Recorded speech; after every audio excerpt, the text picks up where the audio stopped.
Hey, hey, another Chevrolet. BertsFordFactory knocking it out. 99 Tahoe, blown head gasket, should be an easy fix. Another friend.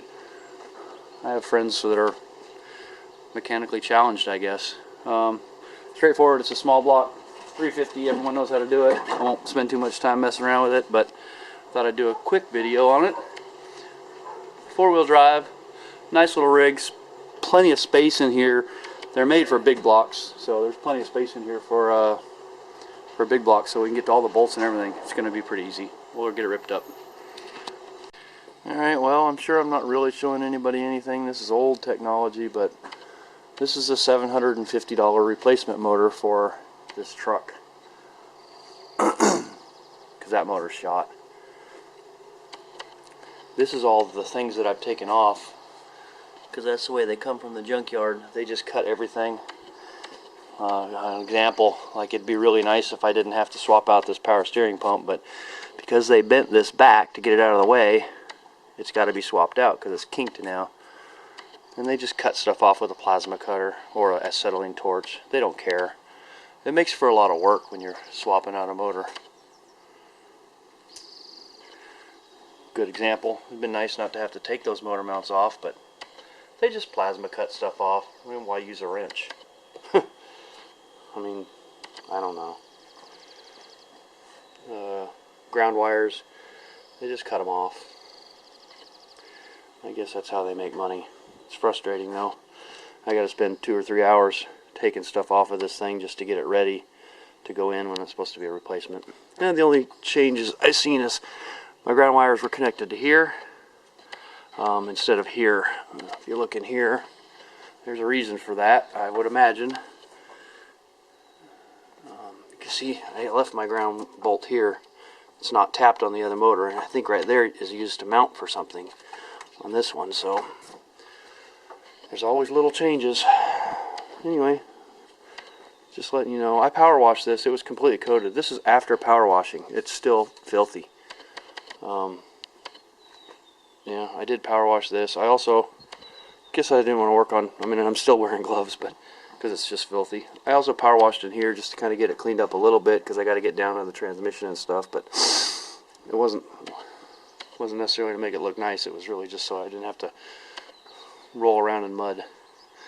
Debating on whether to even take off the, I don't know if I have to or not, but take off the fan. Might as well just leave it on.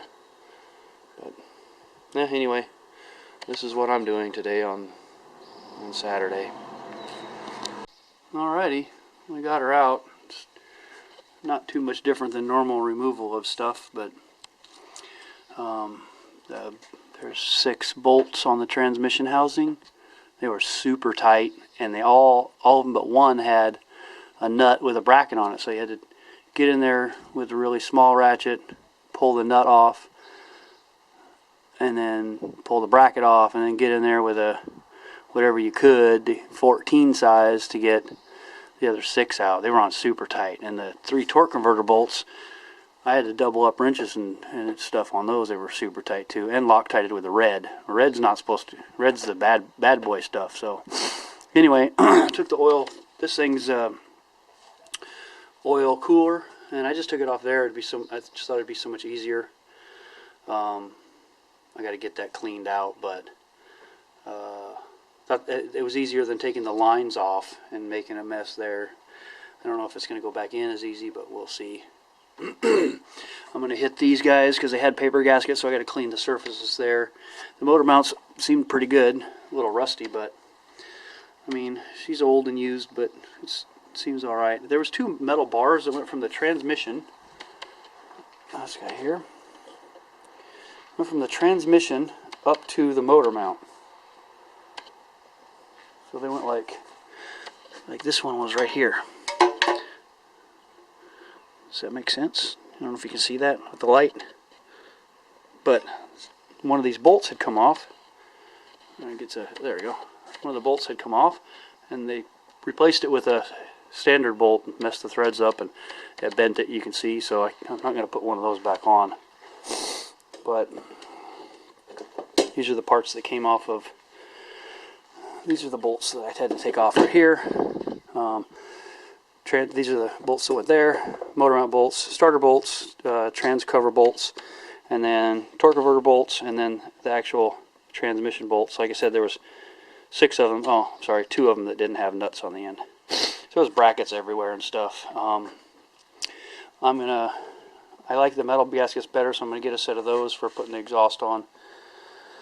Because these ports, see if I can get a good picture. These ports are nice and clean. I hit them with the wire brush, but they're nice and smooth and clean, as opposed to, well, I can't show you the other ones because they're in the thing. But so I'm gonna go back with those. I got the motor mount swapped because they did this silliness here with the and then I think I got all the parts off. My buddy came over to mount some tires, and he found this wire was rubbing up against that wire. You can see that, but it's almost, that's the coil wire. It was just rubbing. That's how old this motor is. But you have to replace that. Some little things we found might make it a little bit better, but I'm not really.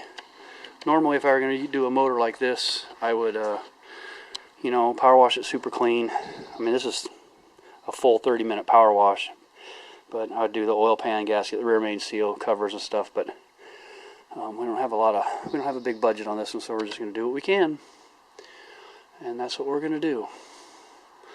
There's a better picture of, now some of this is because I power washed it, but that line there and down in here, better picture of how bad the cylinder was there. You can't see this one because it's up, but I don't think it's savable. I think it's done. Anyway, it's normal stuff. I never had so much trouble getting the bottom end stuff disconnected. Like the starter bolts were on with, like, I don't know, man, like 120 pounds. My DeWalt half-inch ratchet Ugga wouldn't take it off. I had to manually break them with a breaker bar. And the transmission housing bolts were super tight, so I don't know if just some big gorilla was working on this thing before, or they had much better tools and could get them on. But yeah, it's craziness. Anyhow, that's where we're at. I'm gonna try and set this motor. My goal is to get the motor set in today. If I can get it, you know, that thing cleaned up, the exhaust manifold's cleaned up, and the motor just set in there. Transmission mated up on the dowels, and I think that'll be a good day. And then tomorrow we can button everything up. Won't be as hard as swapping as long as swapping the heads once the motor's in, because all of the intake manifold and stuff is on. It's already timed, one would think. I took the cover off because I'm going to run a chain from here over, so I didn't want it to conflict. But anyway, that is that. So there you go. Alright, so hopefully this is the third and final day of putting this little motor back in.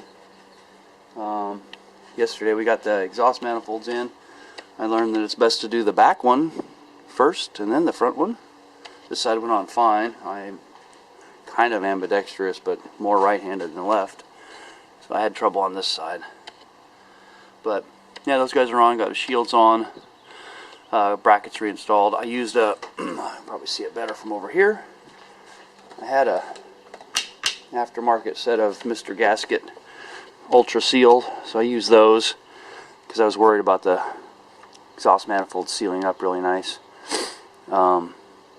And in doing so, it wasn't cut out like a lot of those guys are for this sensor right here. So I just cut a little tab off. I didn't even bother breaking it, but you can kind of see that right there.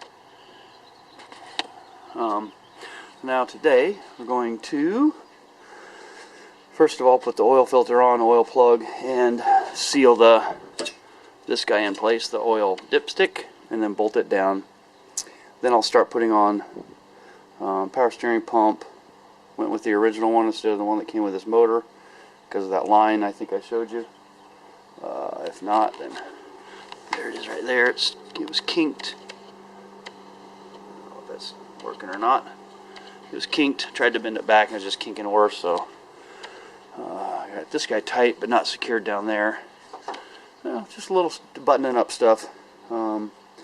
Then we'll swing the AC compressor over, throw the alternator on, replace this little gasket here from the one that came on the motor, little clip, and I'll clean this up with some steel wool.